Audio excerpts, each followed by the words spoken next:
Halo, perkenalkan nama saya Aquino Calvin dari kelompok 7 kelas LP10.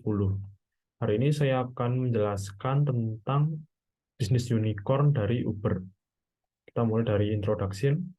Pada awal perkembangan di tahun 2011, Uber hanya mengizinkan penggunanya untuk menggunakan layanan transportasi mobil mewah berwarna hitam dengan biaya 1,5 kali lipat dari taksi umum. Namun di samping itu, memesan taksi menggunakan aplikasi Uber sangat membantu masyarakat San Francisco untuk menemukan taksi lebih cepat, meskipun harga yang sedikit lebih tinggi. Sampai saat ini Uber sudah berkembang dan tersebar di lebih dari 500, dan diperkirakan Uber telah memiliki lebih dari 93 juta pengguna aktif di seluruh dunia. Di Amerika Serikat sendiri, Uber menguasai 71% pangsa pasar untuk layanan ride sharing dan 22% untuk layanan pengiriman makanan. Masuk ke value proposition. Uber memiliki dua value, yaitu value untuk driver dan pelanggan. Value proposition untuk pelanggan adalah kenyamanan, di mana Uber mempermudah dalam hal pencarian mobil tanpa perlu repot-repot mencari taksi. Selain itu, kendaraan juga tersedia 24/7 dan rutenya dapat dilacak. Selain itu, tarif Uber umumnya lebih rendah jika dibandingkan tarif yang dikenakan oleh taksi, dan pengendara juga dapat memperkirakan berapa biaya perjalanan untuk mencapai tujuan yang diinginkan. Lalu, value proposition untuk pengemudi, yaitu pekerjaan ini dapat menjadi pendapatan utama ataupun tambahan. Lalu, pekerjaan ini juga tidak membutuhkan pengalaman kerja, sehingga semua dapat menjadi driver Uber. Keuntungan lainnya adalah dengan jadwal kerja yang fleksibel, hal ini menguntungkan kedua belah pihak driver, kedua belah pihak, baik driver maupun pengguna. Selain itu, akses yang digunakan juga sangat mudah. Masuk ke industri analisis, kita mulai dari pastel analisis, P, political.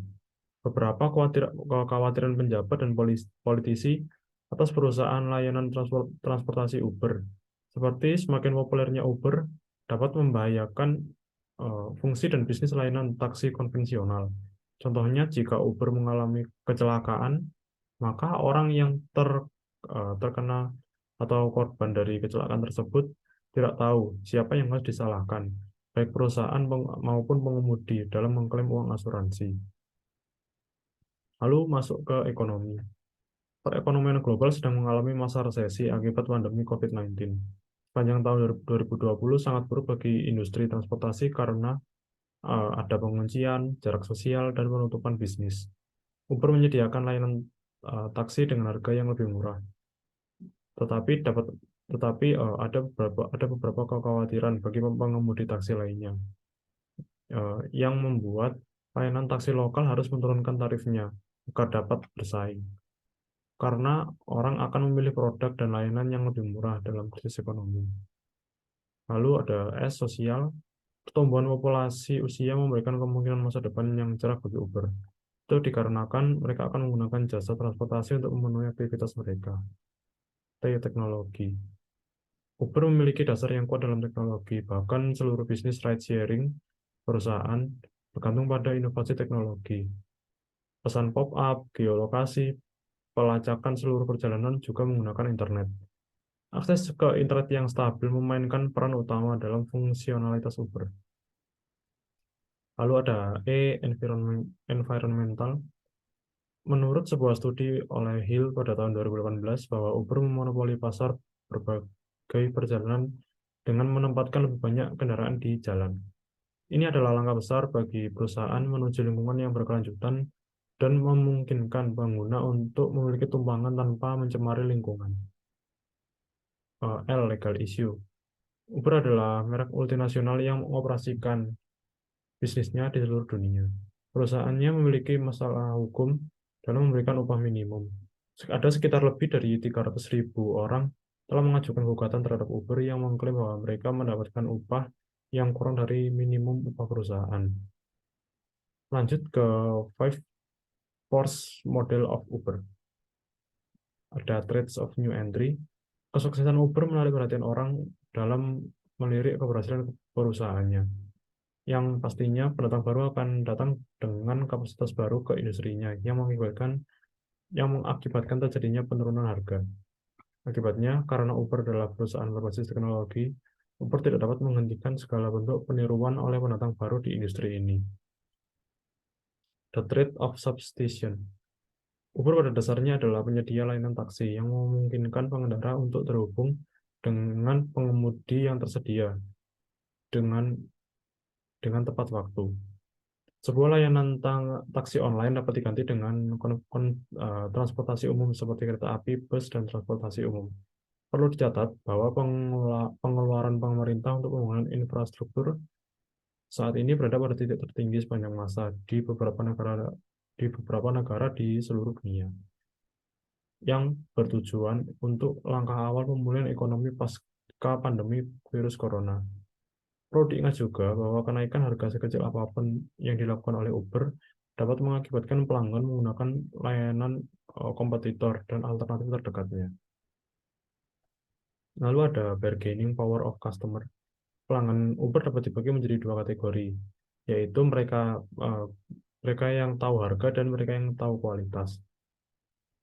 Kelompok yang tahu akan kualitas lebih memilih keandalan, ketersediaan yang cepat, dan konsistensi layanan.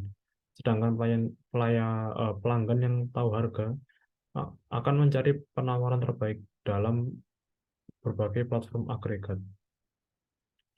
Trades of buyer. Ketika ancaman pembeli kuat, perusahaan akan menghasilkan keuntungan sangat rendah.